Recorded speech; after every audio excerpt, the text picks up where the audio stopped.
the people and the person that invented refrigeration made some money.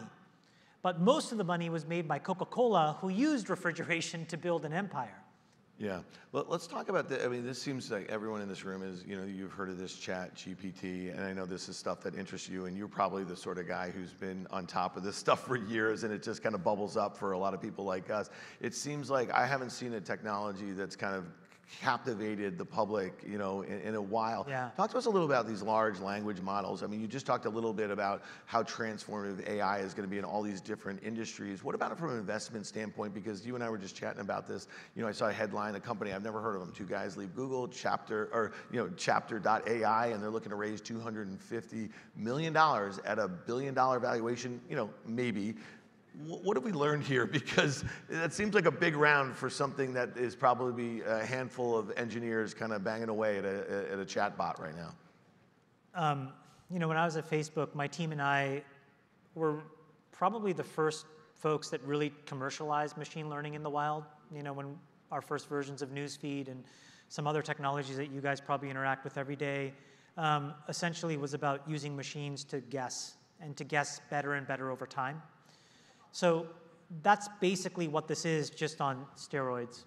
And what ChatGPT shows you is just the amazing value in allowing computers to assist you in doing work. It's like a calculator replacing the abacus, replacing a pen and paper. What's important, though, is this Buffett quote. A friend of mine told me this yesterday, which I loved. He told this story about refrigeration, and the story he tells is that the people and the person that invented refrigeration made some money, but most of the money was made by Coca-Cola, who used refrigeration to build an empire. And I view these large language models as refrigeration. Will there be some money made in it? I think so. But the Coca-Cola has yet to be built.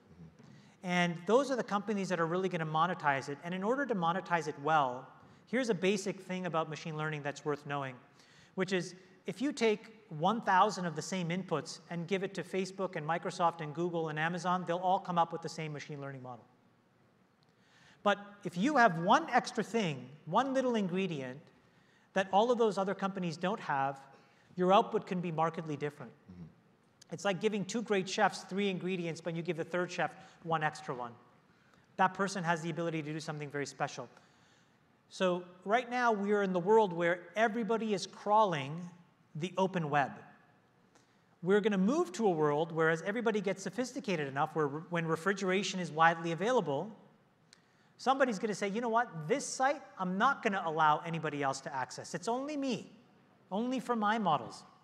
And those models will become better. And so we have to let that play out a little bit. Mm-hmm. And so it's going to be a little bit of a really interesting arms race. So the next wave of M&A, for example, could be companies like Google and Microsoft and Facebook looking at these companies saying, can they be viable inputs to my large language models or to my other machine learning and AI models? So you could see M&A activity that drives that differentiation before anything else. So so then as a result, for guys like us, early stage investors, we may want to invest in companies that have 0 viable public market potential whatsoever, but is building a data repository that's so unique that we know that it will feed one of these bigger companies and their efforts in AI.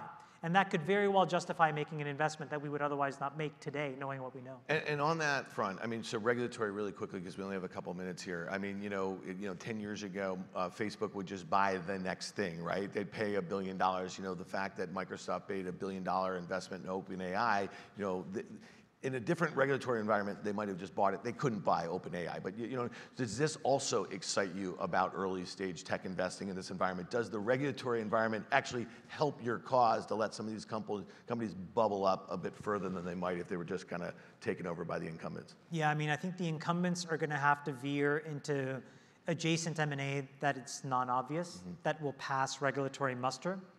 And then separately, it'll allow people who build the Coca-Colas of the world, who use refrigeration properly, to actually emerge with a lot less threat, where the cross-bundling and the cross-selling and upselling that the big tech companies use to basically eliminate a lot of competition will be very difficult. I mean, classic example, look at the emergence of Reels and what Reels has done and maybe it's not as obvious to everybody here, to the enterprise value of TikTok.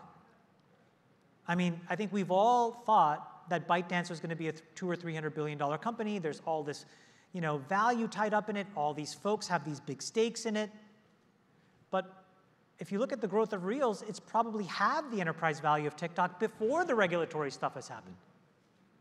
So that kind of stuff, I think, allows, when all the big folks are fighting amongst each other, it allows the little folks to kind of, hit the seam and actually build something.